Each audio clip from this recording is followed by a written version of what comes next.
answers that can be suggested for decision makers. So a gap, actually, when we look at it, yes, there are gaps, which have been mentioned in the paper, as earlier said, that not everything has been presented, but they are there in the paper. But what was presented socially, we have seen the effect on women, how women were affected when we look at the gender perspective. Why? One, we can even notice what happened, the raping that came up after or during the pandemic. Women has also been affected educationally. Many girls were out of school. We have seen it. Many became house workers throughout, to mention just few of them. But I will advise the observer that we need facts and figures, particularly from research, especially from the universities, so that we can use them for decision making. That is policy. Policy that we agreed upon here, then we now leave them on. Where are the policy makers? And where is that your research that you carried out and have come up with findings that are quite interesting to be used for policy making? Are they hidden on the shelf inside the store?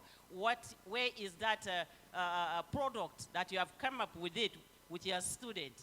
Are you advising your student to work on something that is evidence-based? Is it needed by the industry, or you're just doing projects that are interesting or are cheap? Please let us desist from that. This very forum is quite important for us in the ministries and in the agencies, especially the National Center for Technology Management, where we manage technologies. Come for knowledge building, for knowledge sharing, and for more collaborations, so that we can bring up all these research findings that are hidden there in the university stores to be used for policy making. Thank you very much.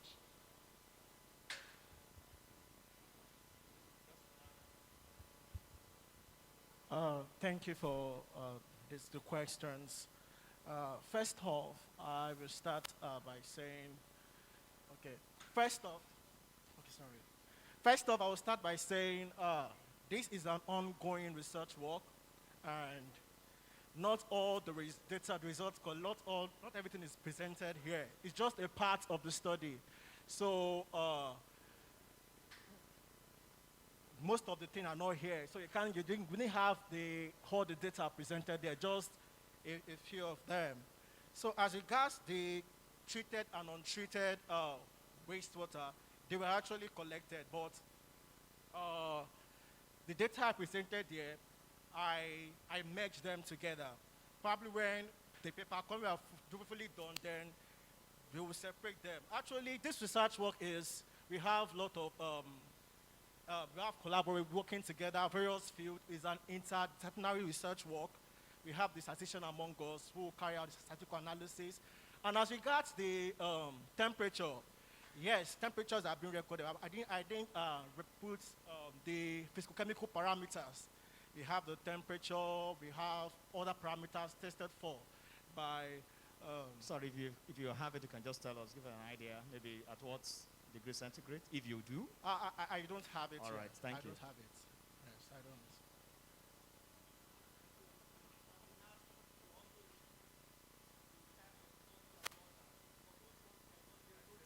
Yeah, noted. Yeah, so there's still more to the study, still ongoing. There's a lot of things we're doing. So, yes, I appreciate the suggestion. Now, thank you very much for the question and comments. I will combine some questions there. So the first one on the concept of molecular docking and dynamics. So if you look at the topic of my presentation, I said scavenging potential lead, which means the level of this work is an ongoing work. Is that our aim is to identify potential lead compound in the phytochemical studies. And at the end of the day, we cannot carry out molecular dynamics without molecular docking. So the order is lead identification via molecular docking, followed by lead optimization. In lead optimization, we are interested in 4 things. Number one, we want to try and improve the potency of the ligand by modifying the structure. We are going to improve the efficacy We try to reduce the toxicity to the barest minimum, and we try to improve the pharmacokinetic. That is the second stage. After that, we can now go ahead and do our molecular dynamics. Because molecular docking, we assumed the protein is rigid. And in the real sense, protein are not rigid. So during molecular dynamics, it will allow the system to free and study the interaction further. So it's an ongoing assignment. After that is our preclinical study, animal study, then clinical trial. So I think, and with that, I think it is not something we can do without funds. So we need to file application, and we need agency to come. We can't do it alone. NAFDAC could be involved, and all other agencies. And I will use this opportunity. During the time of that COVID, some of our team discovered the vaccine in Ogbomoso, but due to the situation of the country, we are unable to go ahead with the work because of the attitude of the government to fund the research. So thank you. And on the issue of Lipinski rule of 5, we have about 10 of them. Even we have Lipinski rule of 3. So we use this. We cannot remove Lipinski rule of 5 from the method. The only thing is that it will tell us if the drug is orally available. Then we are now going to use other methods to validate it further. So we can't remove it. It is very, very important. And on the issue of validation, so I said it earlier, the ligand, we use CAST-P. CAST-P is a particular software that we can use to validate the active site of our target receptor and BioVia Discovery Studio, together with a source journal that comes with with the deposition of that particular protein at the protein data bank. And on the qualities of the protein used, I said it. So we try to look at some qualities like the resolution, the Ramachandra outlier, the X-ray crystallography, and the mutation. All these things are taken into account. So I think I've attended to all the questions. So after computation, the next thing is to carry out wet analysis. Computation is to assist us so that we will not waste billions of US dollars, because in the world today, before we can have a drug, you will spend billions of US dollars, and at the end of the day, most of these drugs will fail at the towards the final stage of the of the drug discovery, which is the human trial stage. The reason why we do computation before wet analysis. Thank you. Okay, for the questions, thank you for these questions. First of all, you asked how did I validate? I showed it in my presentation. I said we validated twice through 3D structure validation on Pymol, then 2D structure validation using BioVia Discovery Studio. I showed it for the 2 proteins I used. Then you also asked the phytochemicals recommended, are they targeted towards all the variants? Initially, we were targeting for the anti-inflammatory and the immunomodulatory, but there's another ongoing research that we are conducting against 3CL protease and for other pro-inflammatory cytokines, because we found out that these phytochemicals have higher binding energies. We are giving binding energies of minus 11.0 kilocalories per mole. So we found out that they were higher than the standards that were used as supportive therapy by FDA, that's higher than remdesivir and ribavirin. So with that, it's actually convinced us to continue research on other SARS-CoV-2 proteins and pro-inflammatory cytokines. So with that, I believe I've answered your question. Thank you. All right, thank you for the opportunity. I have 3 observations and contributions here. The first one is that what directions should Nigeria researchers look at? And the direction Nigerian researchers should look at as far as energy research is concerned is towards green. And the justification for these are: 1, there is energy poverty. Even though electricity came to Nigeria 1862 thereabout, the level of accessibility to energy is still less than 50%. And even though we have the capacity for solar can power Nigeria about 100 times the requirement of electricity in Nigeria. Now, households consume more of electricity in Nigeria. And the obvious fact is our industries are in comatose. So during lockdown, direction of researches in Nigeria show that there are high emission of CO2. And why is it so? Because our households are powered by generators. Yes, our industries are not in operation, that's obvious, but because our houses, most of our houses are powered by... Sorry for interjecting you. In your presentation, you told us you didn't make any reference to any literature review from Nigeria. Yes, You yes. said all are from China. And that Africa. yes, and that there's a decline in CO2. So Yeah. it's contradictory to what you're saying now. That's global projection. And if you observe, most of the papers are from Asia. And the effect of COVID is high in the Americans. Now, in Africa, the effect of COVID is minimal. The volume of publication in Africa is also minimal, especially the one on Scopus. That leads to the, why Scopus? Scopus because of the, one, popularity, the quality of products you get there, the level of acceptability of such product, and then the open access. Now, why is it that Nigeria is not really reflecting? Because it's a global perspective. Because the survey, the research, I told you we consider over 500 publications on Scopus. Now, negligible number came from Africa generally, not to talk of even Nigeria. Volume that is even coming from South Africa is far more than Nigeria, basically. So, if we are considering Nigeria now, a local research, not the one that is presented here, show that the way we can power Nigeria is green and is solar. Because I told you, it can produce 100 times the energy we require, especially in Nigeria, because it's obvious, the sun is everywhere. So, I've answered the reason why Scopus, because of the quality, accessibility, and then popularity.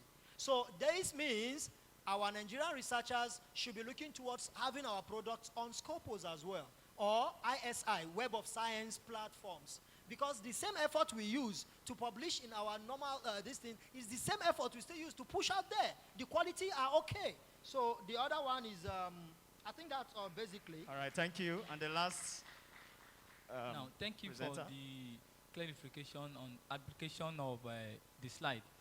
First of all, transformation semi-groups can be applied, is applicable in the telecommunications. So our numbers, we all have phone numbers. So these are the background of the numbers we are using today. So generating sequence, and we use this semi-group in the coding theory as well, and whereby we have the automator usage as well. So then we use it in programming language. So whereby we consider some the structures of the sequence generated by considering setting some parameters as I've set it in the slide, making it slide-like, and look at their behaviors. Then we will now have a sequence. Then we now look at the general formulas. From the formulas, we just set the parameter, range it to any value. So when you fix a number, for example, 080, then you see that continuously you generate sequence, and one will not be the same. So such is one of the applications of the work. Then on the question that says that the presentation gives a new dimension to the way scholars have been presenting transformation semi-groups. It has always been presented sequentially, just giving general equations, general formulas, and thereabouts. So, but we now look at it that can't we make a pure mathematics applicable? So that is why we venture into graphical illustrations of our results. So that is what we see that we have presented. Thank you very much for the. Shall we please appreciate all the presenters and also ourselves for this session? Thank you very, very much. May I now invite to the mic the chairman of the organizing committee, Dr. Mohamed Awal, for the vote of thanks and some announcement. Please, let's appreciate him as he comes to the mic.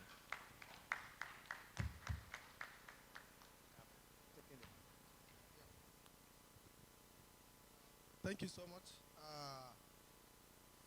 First, let me say some words of thanks to all the stakeholders that contributed to the gathering. First, the first thanks goes to our the senior academy, and most importantly, the first thing our first gratitude goes to the senior academy, most especially the Nigerian Academy of Science, who has done incredibly well in mentoring us. The president of the academy was here, and the executive secretary was also here, and we actually thank them very much. The second stakeholder in this conference is the University of Abuja, who has hosted us, though with some hitches, but we are able to summon some of them, and despite that, we have to appreciate all the effort by the university in hosting us. We say thank you so much. And the next set of individuals that should be appreciated are the inductees and the awardees. We say thank you for sparing your time, coming here, giving us your videos and your profiles and other stuff. We say thank you so much, and God bless. And we also pray that you are going to have a very successful research career in future. The next set is the perhaps what I call the Alpha and Omega.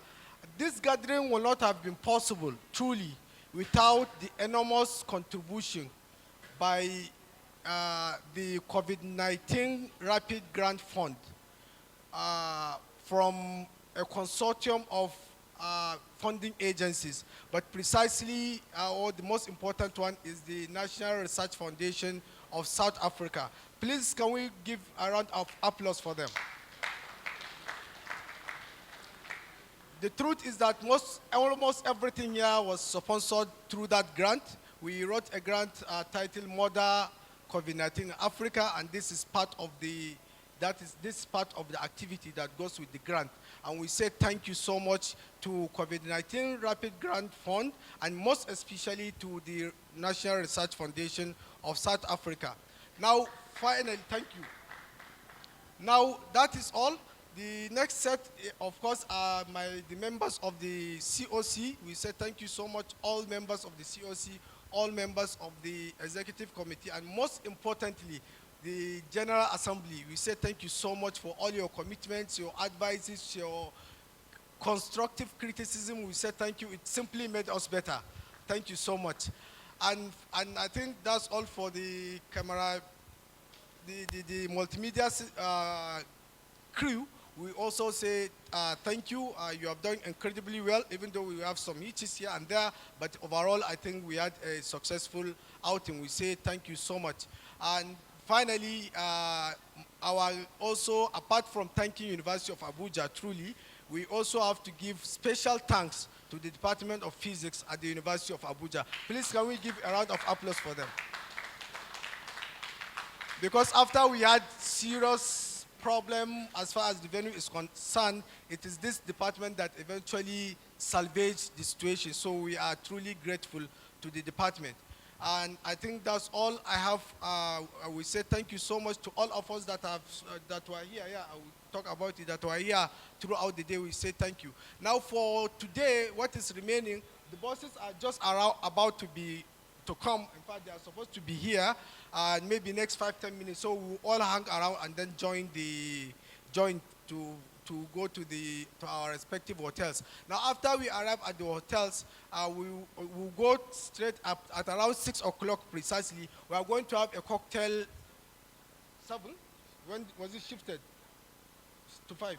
Yeah, actually we calculated we will finish here 5. Then by 6 we'll just go straight into a cocktail party. Or it is dinner. It's 7 now. So please, it's now 7 o'clock. We are going, and the venue is actually at the Consort Luxury Suite, precisely around the poolside at the back. That's why we are going to have the cocktail. And that will be all for today. We hope to also tidy up that program by around 7 o'clock. Then we now go to our respective hotels and sleep for the day. Now, for tomorrow, the first thing that we're going to have is actually a panel discussion by international participants. Now, let me just give a brief background. We are supposed to invite the president of the National Young Academies from Ghana, Benin Republic, Cameroon, and Senegal. They were supposed to be here. Unfortunately, due to the COVID-19, the new variant, they cannot eventually join us. So we have to now, at the last minute, make a last minute adjustment. So they eventually join us. They will join us by Zoom. So we are going to have a panel discussion with them tomorrow in the morning. First thing, I think it's 10 o'clock. 11. No, no, it cannot be 11. It's 9 o'clock even. It's 9 to 11. So our first program for today, tomorrow, is going to be the panel discussion by the international, the presidents of these young academics, where we'll interact with them, and especially the interaction is going to be in terms with respect to their response to COVID-19 pandemic, to COVID-19 pandemic, especially now that the new variant has come up. Now that is that, and then after that we'll also have one simple technical session which we also hope will not exceed more than 1-2 hours at maximum, and then from there we go for GA. The GA will consist of both inductee orientation, not inductee now. Even the word inductee there is actually a mistake. We are very sorry for that. You are no longer inductees. You are now full-time members. So it's actually members orientation. Thank you, sorry. It's actually a mistake we wrote it there. It's members orientation. Yeah, so we are going to have orientation. It's not just for the new members, but for all members. And then thereafter we go for election, and then thereafter we go to General Assembly, and which we hope will finish as soon as possible. Yes, that's the right thing. Okay, thank you so much, ladies and gentlemen. Once again, on behalf of the COC, we say thank you so much, and God bless.